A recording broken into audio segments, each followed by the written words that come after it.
Bắt đầu từ điểm đầu này. Và các bạn cứ khâu nối lông mày với tâm của mắt như thế này. Các bạn có thể sử dụng bất kỳ cái cách khâu nào mà các bạn cảm thấy thuận tiện nhất.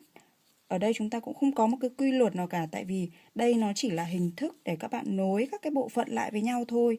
Và một đặc điểm của len là khi các bạn khâu vào trong các cái mảng len thì rất khó để xác định được đâu